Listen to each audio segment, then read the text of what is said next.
O mundo acadêmico tem uma predominância de jovens, né?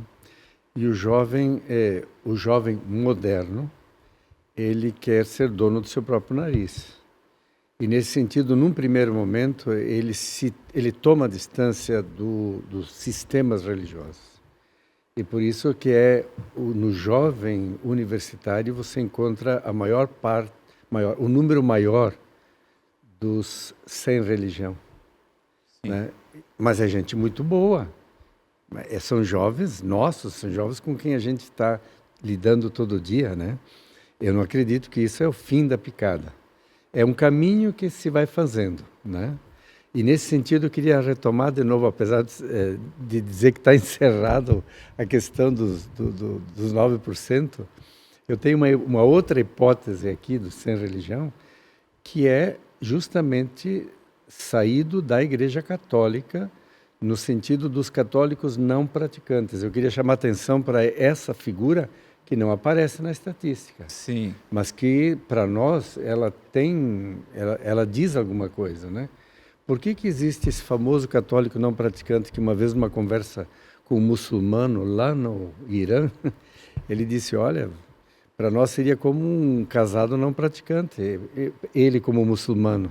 Ele não consegue imaginar que alguém tenha uma religião e depois diga que não é praticante dela, né? Mas nós temos esse fenômeno. Por quê?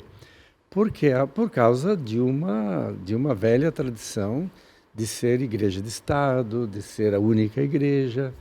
E depois, mesmo quando aparecem outras, né, evangélicos, quando finalmente a expressão afro-brasileira podem começar a respirar, ainda nós somos o elefante na sala, né? E nesse sentido, quando a gente é maioria, a gente tem uma certa tendência à inércia, né? Eu estive visitando alguns países onde o catolicismo é minoria. Eu estive na Tunísia, agora ultimamente estive no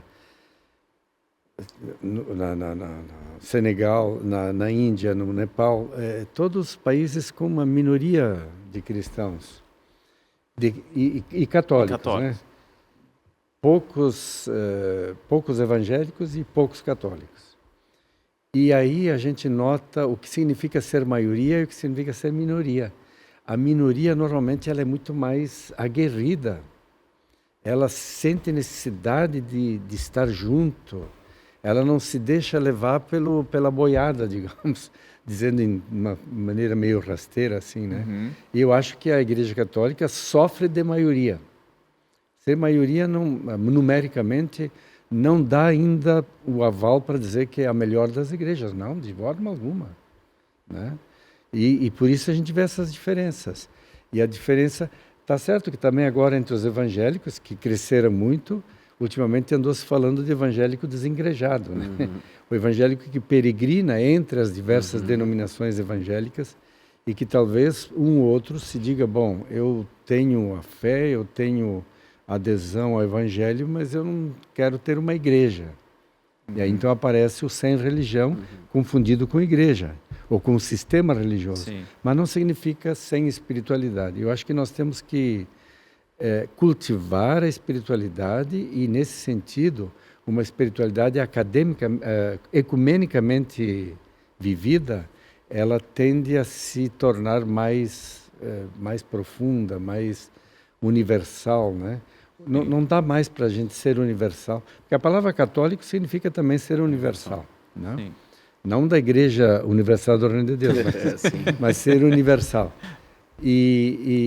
Mas hoje a palavra ecumênico diz melhor isso. Sim. A palavra ecumênico, porque então é uma fraternidade das diferentes formas de cultivar a espiritualidade. Mas